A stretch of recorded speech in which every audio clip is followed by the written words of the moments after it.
Hello investors, welcome back to IPO bytes. आज हम बात करने वाले हैं कॉपर यानी तांबा के मार्केट की लेटेस्ट सिचुएशंस के बारे में। जैसे सिल्वर या गोल्ड में हाई सिग्नल्स आ रहे हैं, क्या वही कॉपर में भी हम देख सकते हैं, और अगर हाँ तो कैसे इन्वेस्ट करें सिंपली स्ट्रेटजी के साथ, चलिए समझते हैं।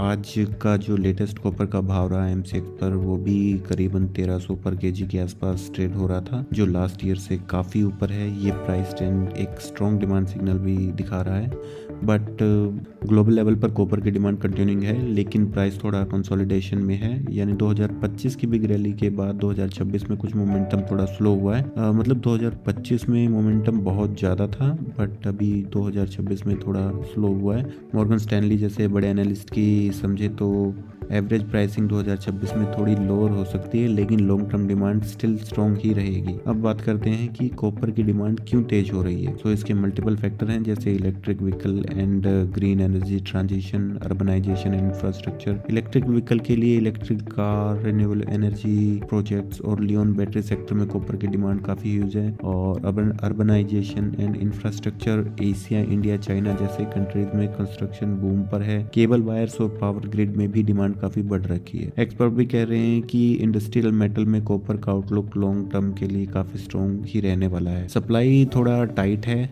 मतलब प्रोडक्शन डिमांड को इंस्टेंटली मैच नहीं कर रहा है। ओल्ड माइन जो बंद पड़ी थी उनको भी फिर से रिस्टार्ट किया जा रहा है। हिंदुस्तान कॉपर भी प्रोडक्शन बढ़ाने की प्लानिंग में है, 2030 तक कैपेसिटी का जो गोल लेके चल रहे हैं उसको मैच करने की। ग्लोबल सप्लाई जो जियोपॉलिटिकल टेंशंस भी प्राइस को ऊपर पुश कर सकते हैं। इसका सिंपल मतलब है डिमांड स्ट्रॉन्ग है प्लस सप्लाई लिमिटेड है, इसीलिए प्राइस अपसाइड को पॉसिबिलिटी बन रहा है। अब सवाल है, अगर कॉपर में इन्वेस्ट करना हो तो कैसे करें।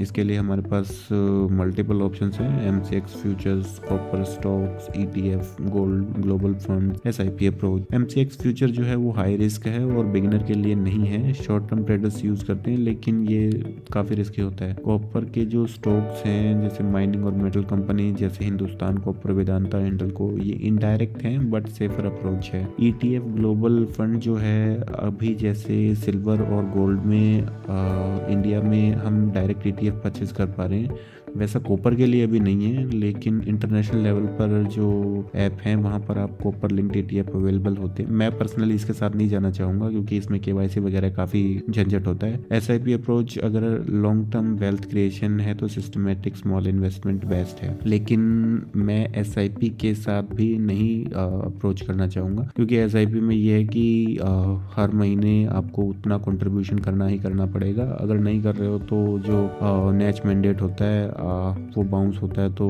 उसकी तरफ से बैंक के भी 600-700 रुपये पर रिक्वेस्ट फेल होने के डिडक्ट हो जाते हैं। तो आप सिंपली इस चीज़ को फॉलो कर सकते हैं कि आप जो कॉपर बेस्ड कंपनीज हैं उनके स्टॉक्स का एक लिमिटेड अमाउंट जो भी आप गोल्ड एसआईपी में सेट करना चाहते हैं, हर महीने उतने ही अमाउंट का स्टॉक में इन्वेस्ट कर दो। जो अब रिस्क फैक्टर की बात कर रहे हैं कि इन्वेस्टमेंट से पहले कुछ रिस्क भी हैं जो समझ लें, जैसे सप्लाई सडन इंक्रीज हो सकती है, स्पेकुलेटिव फ्लोज से प्राइस करेक्शन हो सकता है। अगर ग्लोबल इकोनॉमी स्लो डाउन होती है तो डिमांड भी स्लो हो सकती है, जिससे प्राइस जो है फिर से डाउन हो सकता है।